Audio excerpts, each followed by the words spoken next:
বাবা থাকলে অনেক ভালো হইতো। বাবা অনেক কিছু দিত। বাবা আমার অনেক ইয়া করতো। বাবা নাই এমন কিছুই নাই। বাবা অনেক বড় একটা দোয়া ছিল। কিন্তু আসলে এটা সম্পূর্ণটাই সে মিথ্যা বলছে। আমার ছেলে মুস্তফা হোসেন, সে নাম, সে আজকে 20 রমজানে মানে হের মামার দোকান থেকে বাইর হয়েছে আজ পর্যন্ত সে খুঁজে পাইতেছি না। একটা ভিডিওতে দেখছি, দেখার পরে এখন আসছি যে খুঁজে পাই কিনা। এখন সে এই ভিডিওর মধ্যে বলছে যে সে আব্বু মারা গেছে, সে আম্মু আরেক জায়গায় বিয়ে হয়ে গেছে। এটা কিছু না, সে শুধু এটা মিথ্যা কথা বলছে। সে আব্বু আমি নিজে আসছি সে খুঁজতে। আজকে 3 দিন যাবত আসছি, মানে 3বার আসছি। রোজার মেয়েদে এসে গেছি, ঈদের আগে এসে গেছি, 6 দিন থেকে বিচেরে গেছি আমি এই বংশাল থেকে এই কমলাপুর স্টেশনে দৈনিক একবার করে আসছি। এরপরে আজকে এসে তো আরেকজনের পাইলাম।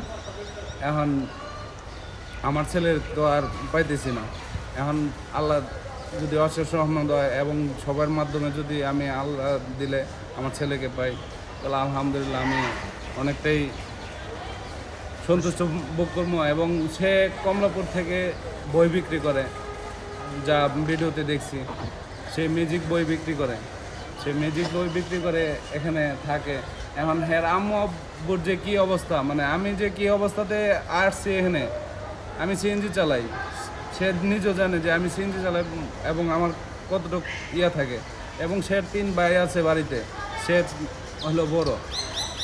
সে যে আসছে মামার দোকান থেকে, মামা যে কতটুক মানে কষ্টে আছে, মামা যে কি একটা খুঁজে বুঝতেছে, সে জন্য আপনার 20 রমজানে ইয়ে করে কি না করে এতেকাত বসে। সে এতেকা 3 দিন পরে সে এতেকা ভেঙে আসছে। সে মামা সে পাইতেছে না বিদায়। প্রথম তো মনে করছে যে এই সন্ধ্যার দিকে বাইরেছে, মানে ইফতারের আগে বাইরেছে, ইফতারের পরে হয়তো আয় পড়বো। কিন্তু এখনো পর্যন্ত সে আর আসে না।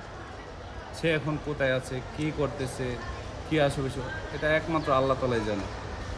এখন আপনাদের মাধ্যমে যদি আমি ছেড়ে পাই, তাহলে আলহামদুলিল্লাহ আমার অনেকটাই ইয়ে হইতো।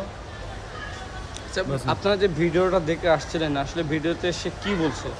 সে বলছে যে সে আম্মু নাই, আব্বু নাই, আব্বু মারা গেছে। সে আব্বু যদি থাকতো তাহলে বাড়ি থেকে যাইতো, সে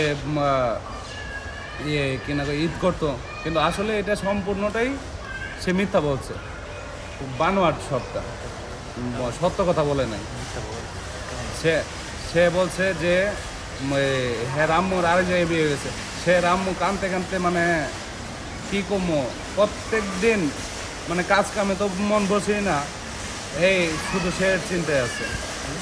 এখন যদি সেরে সবাই ভিডিওটা দেখছে এবং এখন ভিডিওটা যদি কেউ যদি সরাসরি তাকে দেখে, যদি ইয়ে করে খোঁজ করে আমাদেরকে দেয়, তাহলে আলহামদুলিল্লাহ আমরা অনেকটাই ভালো থাকবো। এবং সে না এই বিজ্ঞাপনও দেওয়া হয়েছে যে সে হারানো গেছে, জিডিও করা হয়েছে যে সে হারানো গেছে, কিন্তু এখনও পর্যন্ত খুঁজে পেতেছি না।